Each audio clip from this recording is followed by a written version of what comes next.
Yo soy Juan Agudelo, soy electrofisiólogo de la clínica y por gracia de Dios me tocó hablar hoy de hacer el RCM dedicado a resincronización cardíaca, que es un tema que a mí me gusta mucho, pero puede ser un poquito esotérico, entonces voy a tratar de hacerlo lo más digerible posible y ojalá pues si hay preguntas, dudas o comentarios, pues de una vez los vamos resolviendo porque puede llegar a ser muy práctico o muy enredado según como se quiera. Bueno muchachos, ¿qué es la resincronización cardíaca? La resincronización cardíaca es en realidad una forma de estimulación cardíaca, es una especie de marcapasos que se utiliza para pacientes que tienen insuficiencia cardíaca, que tienen una fracción de eyección reducida con clínica, o sea que tienen insuficiencia cardíaca, no basta la reducción de la fracción de eyección, y que además tienen un trastorno de la conducción intraventricular. Cuando digo trastorno de la conducción intraventricular estoy diciendo que el paciente tiene un bloqueo de rama, ¿ok? Y que consiste en una estimulación biventricular y ocasionalmente solo ventricular izquierda. Esa es la resincronización cardíaca. Entonces, de aquí en adelante nos vamos a referir con el término resincronización a los pacientes que tienen un marcapasos que va en ventrículo derecho, en ventrículo izquierdo y las diferentes modalidades de todo esto. Bien, hay dos modalidades que hay que clasificar para poder entender lo que tenemos nosotros cuando vemos un paciente con resincronización cardíaca. Una es el CRTP, que es básicamente un Cardiac Resynchronization Therapy pacemaker, o sea, solo marcapasos, que tiene un cable en la aurícula, puede tener un cable en la aurícula, que es este que se ve acá, un cable en el ventrículo y un cable que va, en la mayoría de los casos, y digo en la mayoría de los casos, ahora les vamos a mostrar por qué, a través del seno coronario por la superficie epicárdica del ventrículo izquierdo. La clave del CRTP es que es solo marcapasos.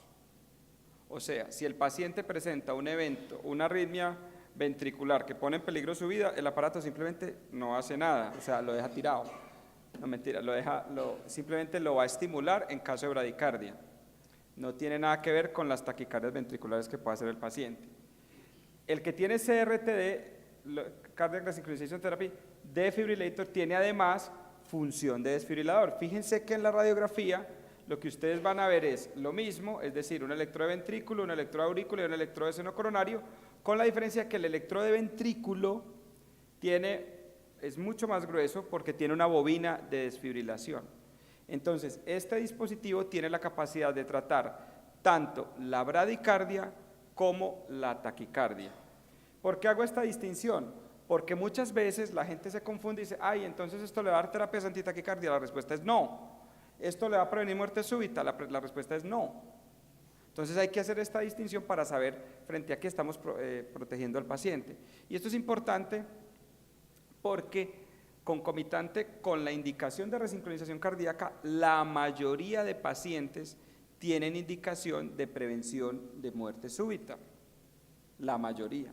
Pero vamos a decir, si tenemos un paciente, que cada vez lo vemos más frecuentemente, 75, 80 años, a mí me interesa que esto le mejore la clase funcional, y eso es a lo que me voy a referir, pero a mí ya no me interesa prevenirle un evento de muerte súbita al paciente.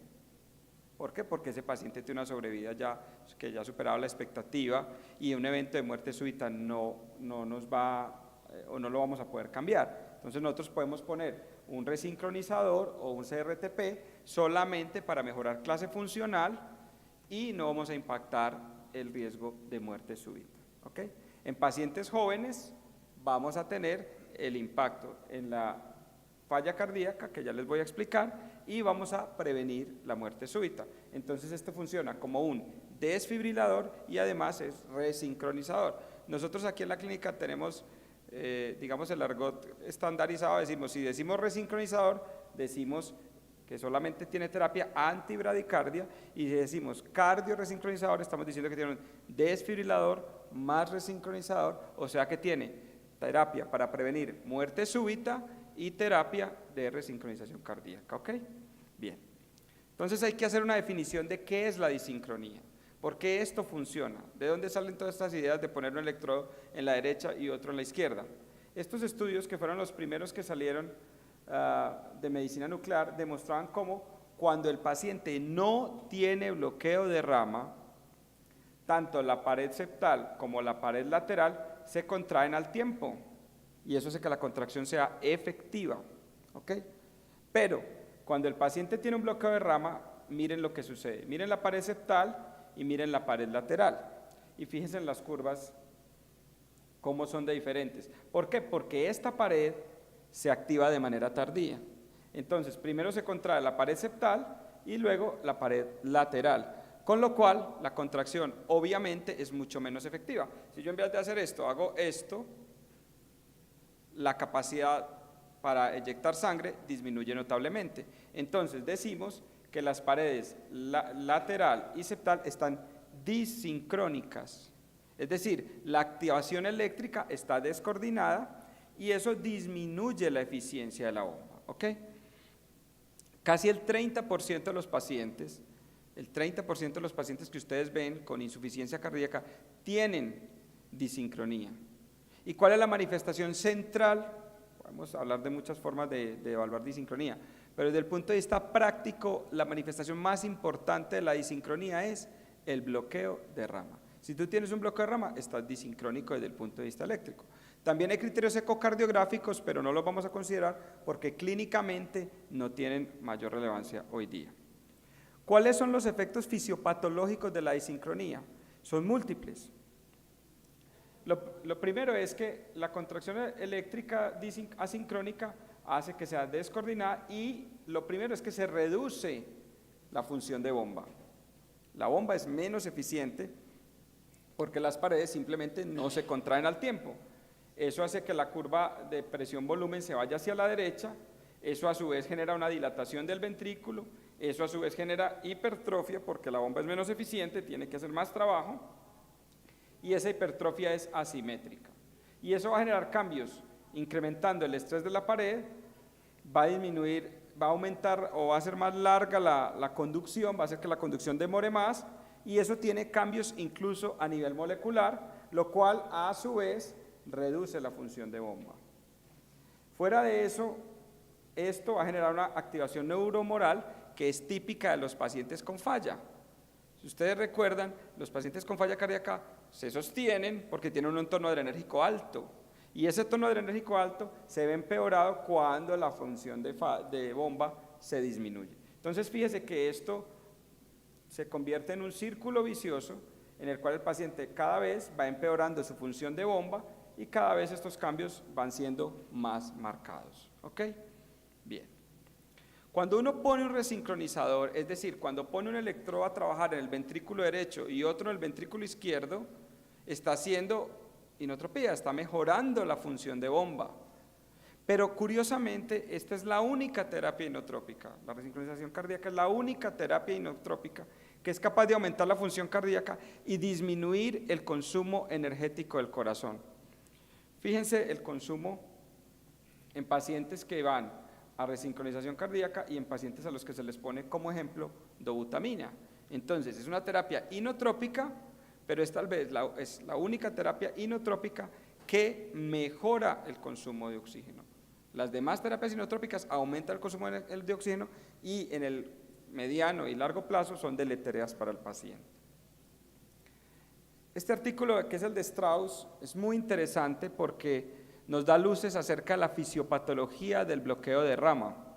Fíjense, y de la hipertrofia ventricular, que es una variable de confusión muy importante para definir quién se va a beneficiar o no de una terapia de resincronización cardíaca.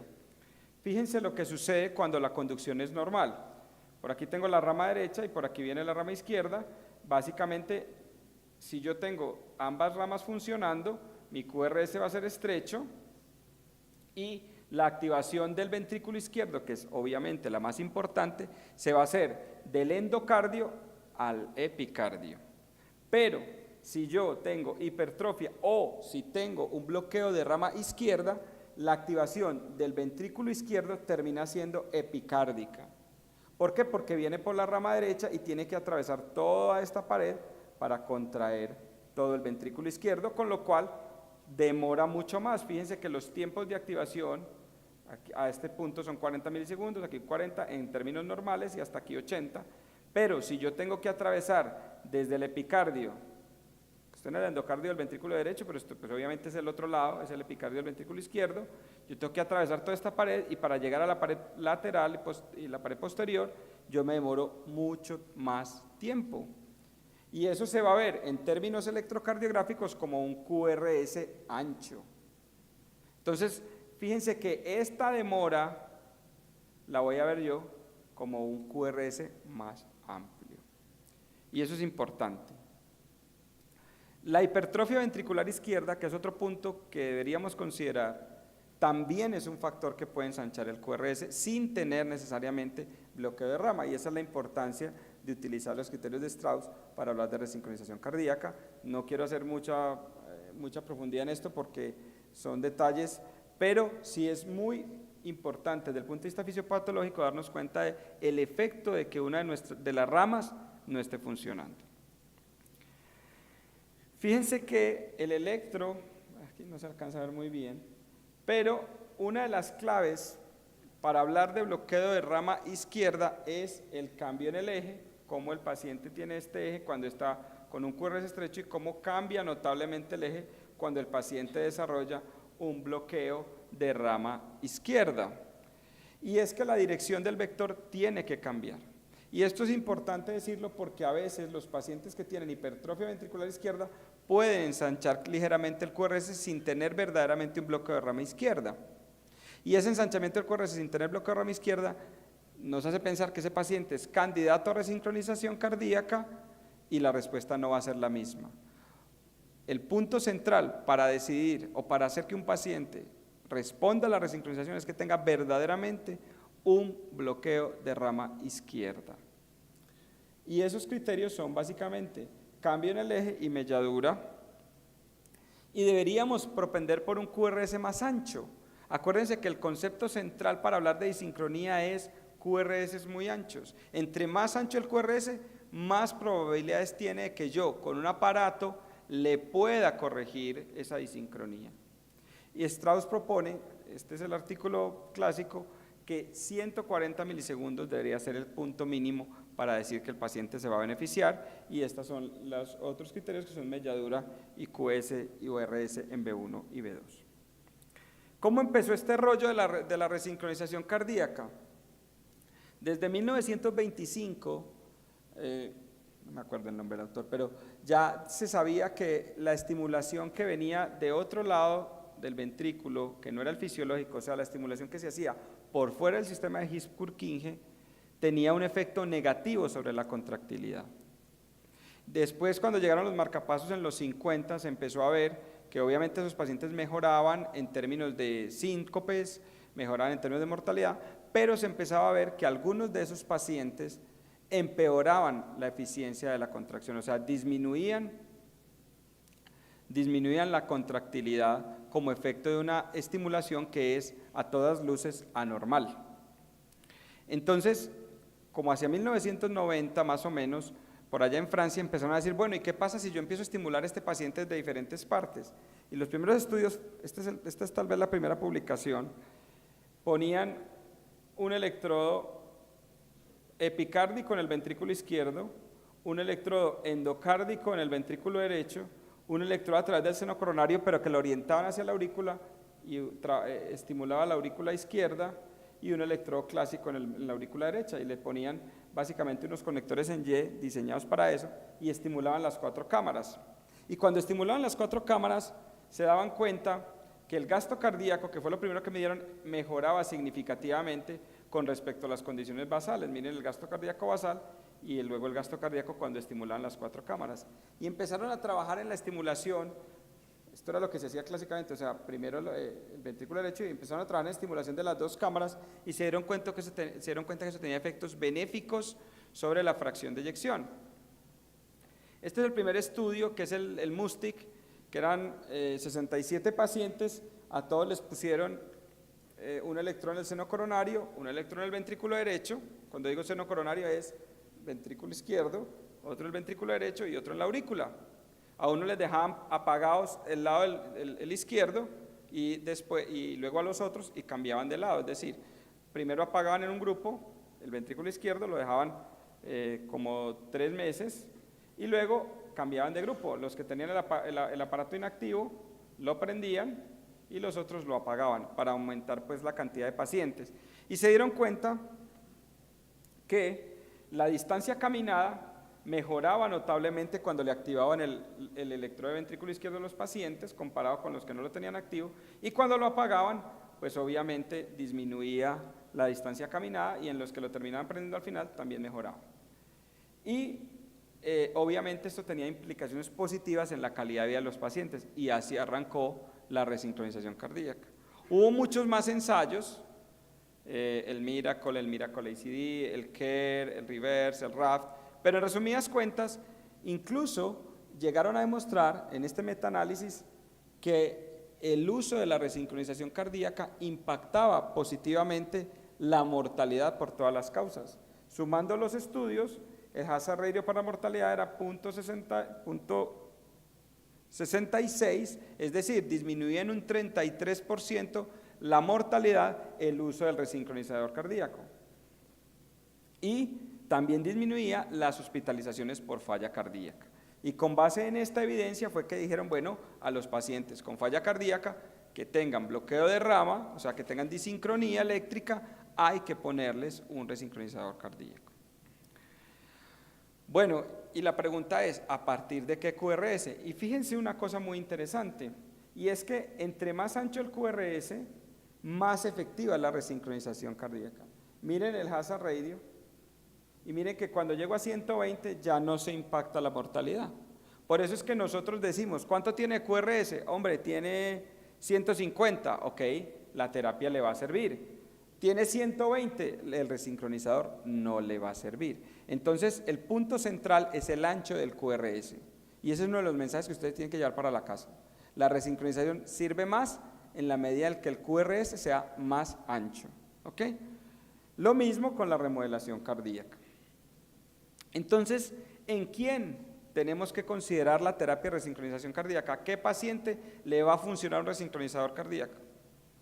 Pacientes que tengan mala fracción de eyección, pacientes que tengan QRS más ancho, ojalá con bloqueo de rama izquierda, pacientes que tengan una clase funcional de Nueva York 2 o más, hay una evidencia muy débil en 1, inclusive algunos dicen que no se debería poner, pacientes que necesiten estimulación cardíaca porque tienen un bloqueo AB, pacientes que ya tengan un dispositivo de estimulación, pacientes, y esto es muy importante, pacientes que sean adherentes a la terapia farmacológica.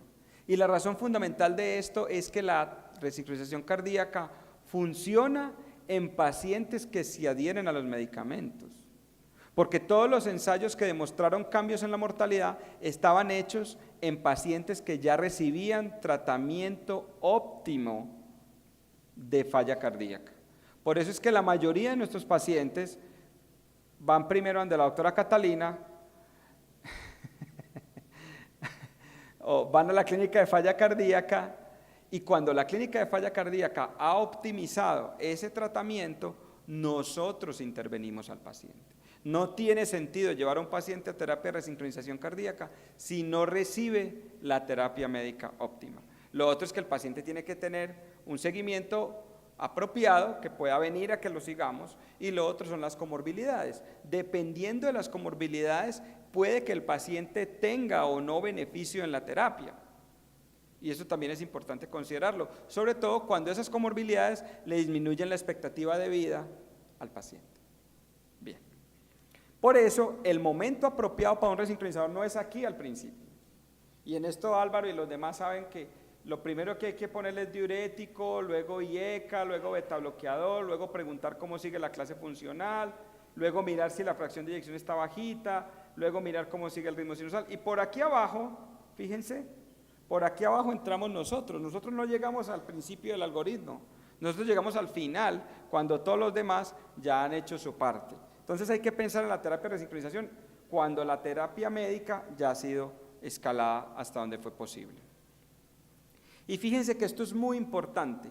Cuando uno le pone IECA o ARA2 a un paciente con falla cardíaca, el OR de mortalidad a 24 meses baja en un 38%. O sea, el IECA le sirve. Cuando le pone IECA y beta bloqueador, el OR, la probabilidad de muerte también disminuye en un 77%. Y cuando encima del IECA o el ARA2 y el beta bloqueador yo le pongo un resincronizador, y en este caso un desfibrilador si tiene indicación, el OR disminuye en un 90%. O sea que la resincronización tiene un efecto incremental para disminuir la mortalidad de esos pacientes. No es al revés. Esto es muy importante. Hay guías de todos los colores, olores y sabores, pero nosotros lo que hacemos desde el punto de vista práctico es más o menos esto que les voy a mostrar aquí. Insuficiencia cardíaca, con FEBI menor del 35 en ritmo sinusal. Tratamiento óptimo, por lo menos 3 meses o 40 días posinfarto y corregir las causas. Una miocarditis, bueno, cualquier cosa que a ustedes les ocurra, que puede ser reversible, que puede ser una disfunción sistólica reversible, inclusive enfermedad coronaria, por eso dice aquí 40 días posinfarto. No sabemos cómo queda la fracción de eyección después de un infarto. Tenemos que esperar un tiempo para ver si recupera con toda la terapia para la enfermedad coronaria. Y ahí es cuando nosotros, después de este tratamiento óptimo, vamos a valorar la fracción de eyección y la clase funcional de Nueva York. Obviamente, si la fracción de eyección subió y es más del 50, pues no tiene indicación de nada. Si está intermedia, pues ya vamos a mirar el otro algoritmo. Pero, si la fracción de eyección es menor al 35%, entonces nos vamos a preguntar cómo estamos de QRS. Si el QRS es muy ancho, es decir, mayor de 150 milisegundos, y la morfología es de bloqueo de rama izquierda, y la clase funcional es de 2 a 4, está claramente indicado un resincronizador. Si la clase funcional es muy buena, clase funcional 1, pero la etiología de esa falla cardíaca es isquémica, definitivamente necesita un resincronizador. Si la etiología es no isquémica, yo debería considerar un resincronizador. Es decir, que después de todo este tejemaneje, si la etiología no es isquémica, la evidencia no es tan favorable para el resincronizador. La mejor evidencia, o a los que mejor les va, son los isquémicos. Si la morfología que yo tengo, si mi QRS es muy ancho, pero no tiene morfología de bloqueo de rama izquierda, es decir, tiene un bloqueo de rama derecha o un trastorno inespecífico de la conducción intraventricular, entonces yo tengo que tener una más mala clase funcional para poder indicar un resincronizador. Fíjense que aquí con 2 yo ya tenía suficiente de clase funcional para indicar un resincronizador. Aquí tengo que estar más enfermo, tengo que estar mucho, con una clase funcional mucho más mala para yo decir, este paciente se beneficia de un resincro. En clase funcional 1, si no tiene bloqueo de rama izquierda, así tenga el QRS muy ancho, no hay indicación de un resincro. En la 2, yo lo tengo que considerar, pero el que definitivamente se beneficia es el que tiene mala clase funcional. En otras palabras, si tú no tienes un bloqueo de rama izquierda, tienes que estar con más mala clase funcional para obtener beneficio de un resincronizador cardíaco. En la medida en que yo voy disminuyendo el QRS, vamos a decir 130, 149, si tengo el bloqueo de rama izquierda y la clase funcional no es buena, yo puedo poner un cardioresincronizador entre 130 y 140.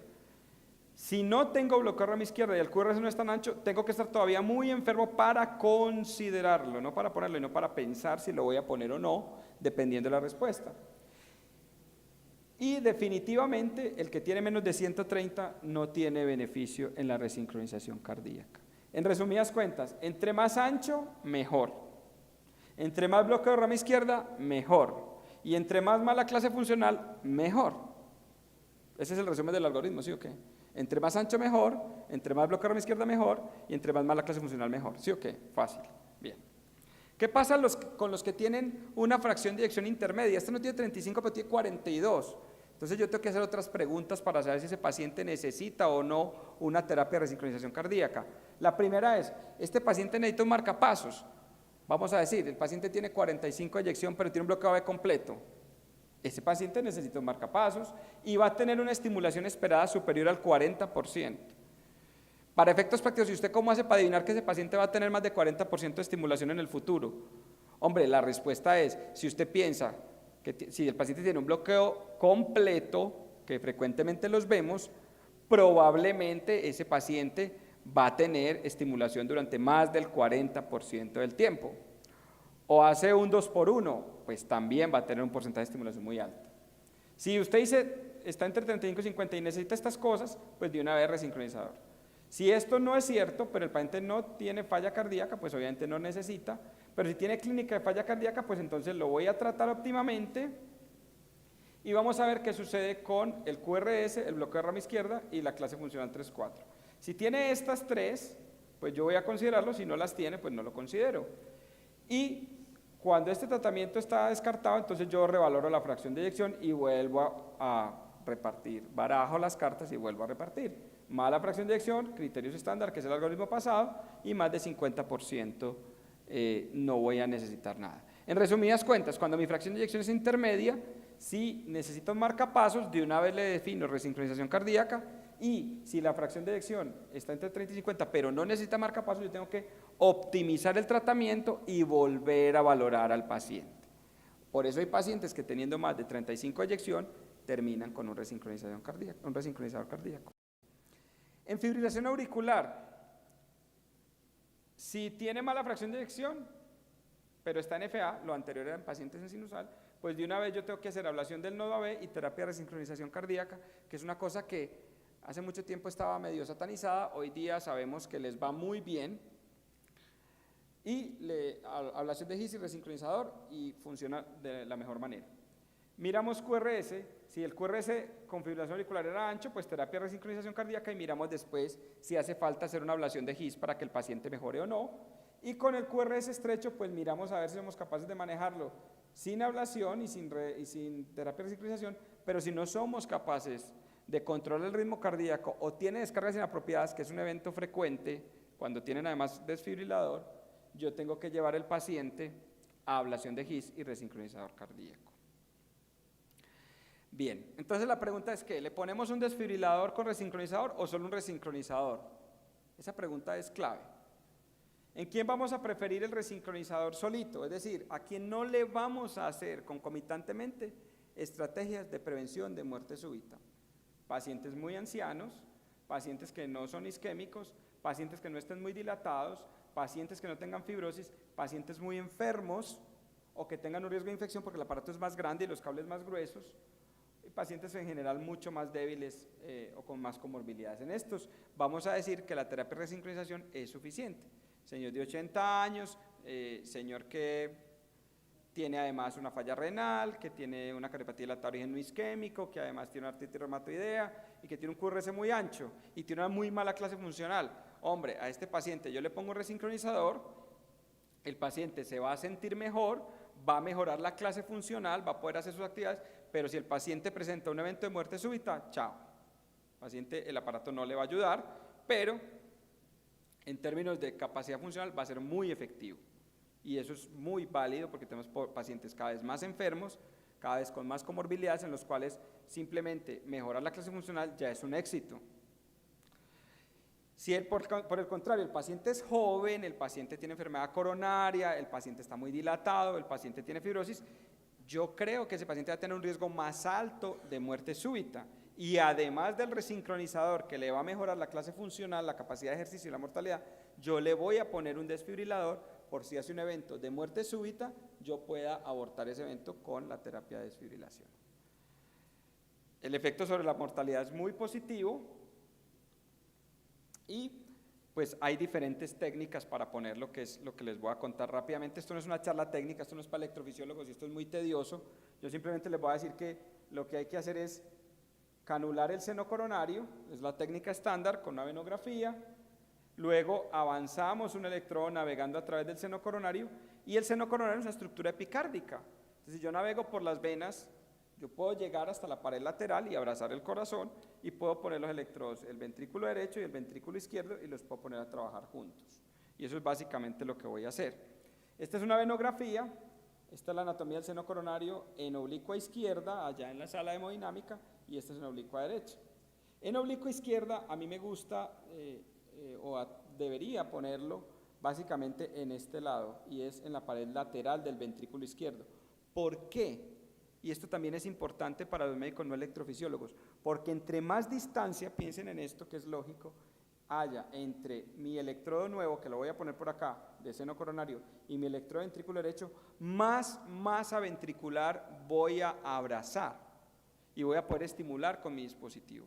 Y entre más masa pueda yo abrazar, mejor va a ser mi resincronización. Si yo pongo el electrodo por acá, fíjense que la distancia es menor. O si lo pongo por acá, también la distancia es muy pequeña.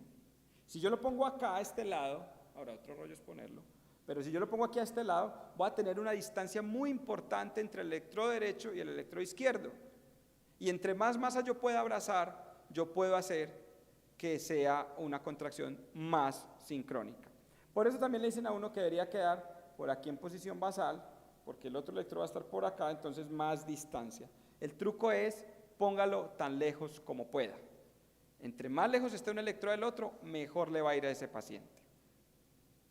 Pero esa no es la única alternativa. Hay pacientes, ustedes miran esto y usted dice, uy, esta anatomía está compleja. Hay anatomías más complejas porque es obvio que yo dependo de la anatomía para poder colocar mi electrodo en el seno. Si las venas no dan, porque por ejemplo aquí hay mucha fibrosis y entonces las venas se disminuyen su calibre y no puedo pasar mi electrodo, estoy muerto. No puedo pasar ahí, no puedo pasar mi electrodo y no voy a poder hacer el implante. O si el paciente tiene esto fibrosado, o si ya hemos pasado y el paciente se le desacomoda el electrodo, no puedo poner un electrodo en el seno coronario y no va a poder resincronizar al paciente. Uno puede decirle al cirujano, y eso lo hacíamos o lo hacemos cuando la situación se pone muy compleja, ¿sabe qué? Hágale una toracotomía al paciente y atorníllele un electrodo por el epicardio aquí. Pero eso en un paciente con muchas comorbilidades suele tener implicaciones. Entonces, bueno, ¿qué puedo hacer yo sin abrir el paciente para poner un electrodo en el ventrículo izquierdo? Hay muchas, es que esta diapositiva no ayuda mucho, que está muy oscura, pero yo puedo poner un electrodo por dentro del ventrículo izquierdo. Esta es la técnica clásica, que es la técnica de Jordan, que no se las voy a explicar con mucho detalle porque es una maroma como las del Circo del Sol, pero termina uno poniendo un electrodo a través de la aurícula derecha, hace una punción transeptal y baja al ventrículo izquierdo por el endocardio. Es una nota de técnica. Y estos pacientes, que son como 80, 88, mejoraban notablemente la clase funcional. De hecho, se sabe que cuando usted pone un electrodo, si yo pongo un electrodo en el seno, lo estoy poniendo en el epicardio técnicamente, ¿cierto? Entonces, fíjese que la contracción se va a hacer de todas maneras de epicardio a endocardio. Cuando yo pongo un electrodo dentro del ventrículo izquierdo, la contracción se va a dar de endocardio a epicardio, lo cual es supremamente fisiológico. Y la mayoría de estos pacientes, llegue como llegue el electrodo allá, mejoran notablemente en términos de clase funcional, en términos de mortalidad y los umbrales son muy buenos, la cantidad de voltios que consume por latido son mínimo, es una nota. ¿Cuál es el pecado de estas técnicas? Que hay que anticoagular a los pacientes, porque usted tiene una estructura. Si yo hago un trombo en el lado derecho, pues bueno, puedo hacer, de hecho la mayoría de pacientes tienen trombo en el ventrículo derecho, pero yo tengo un cable en el ventrículo izquierdo, ese cable va a formar un trombo que puede ir a sistémico y el problema es la embolía sistémica. Entonces todos estos pacientes van anticoagulados. Entonces nosotros aquí con Rafa y con Juan David nos hemos puesto a pensar, porque la técnica de Jordan es muy difícil, y nosotros aquí desarrollamos una variante de la técnica de Jordan, en la cual básicamente hacemos la punción y hacemos unas maromas para meter aquí una camisa a la aurícula izquierda, y con la camisa en la aurícula izquierda nosotros simplemente liberamos el electrodo y lo ponemos en la pared lateral del ventrículo izquierdo. Esto lo publicamos el año pasado en el Congreso Europeo de Cardiología y ahora les estamos haciendo seguimiento a los pacientes. Son 8 o 9 que hemos hecho, 8, 9, y nos ha ido supremamente bien. Hemos tenido, una de las cosas que más preocupa es que todos van anticoagulados y tuvimos un ACV. Claro, forma un trombo en el cable del lado izquierdo, eso emboliza y el paciente es un ACV. Por eso esta técnica solamente la hacemos en pacientes que ya tengan indicación de anticoagulación. Y esto lo menciono porque esto es un desarrollo que es una variante que nosotros tenemos acá y vamos a tratar de sacar los resultados ya con 2 años de seguimiento. Esto es de la cosecha propia. Este es el resultado, en ese momento teníamos 7, tenemos uno más, esto fue lo que presentamos, nos iba muy bien, y básicamente lo que les tenemos que mostrar luego es los resultados del seguimiento a 2 años. Bien, alternativas. Hombre, ¿qué pasa si yo le pongo el cable aquí cerquitica al GIS? Ahora está muy de moda la estimulación paragisiana. Si yo lo pongo cerquita al GIS, lo que va a estimular es el sistema de conducción y todo va a bajar por la vía normal. Y es lo que está de moda hoy día y hay muchos artículos, esta es una revisión de estimulación en el GIS. Lo que trata de hacer uno con eso es poner el cable lo más arriba posible para que la contracción se haga a partir del sistema GIS-Purkinje, y como por el sistema GIS-Purkinje pues va más rápido, pues se demora menos y el cuero es más estrecho. Y les va muy bien, les va muy bien. ¿Cuál es el problema de esta estimulación paragisiana? Bueno, les baja el QRS comparativamente. ¿Cuál es el problema? Que la tasa de éxito pues es del 91%, pero realmente estimulación al GIS solamente en el 37% de los pacientes. Hay grupos, en Bogotá hay 2 grupos que lo están haciendo. ¿Cuál es el pecado? El electrodo se mueve con mucha frecuencia. Y realmente, para resumir, todavía no hemos logrado una técnica que sea confiable para mantener ese electrodo durante mucho tiempo pegado al sistema de conducción. Los desenlaces son buenos, pero yo creo que todavía faltan cosas para que la estimulación paragisiana sea un estándar que pueda llegar a competir con la resincronización cardíaca. Es tan complejo y ha avanzado tanto la técnica estándar de implante resincronizador que todos preferimos hombre, yo me siento más cómodo poniendo un resincronizador que bregando a poner un electrodo en el GIS que no me va a funcionar, que va a tener umbrales altos y que va a consumir mucha batería.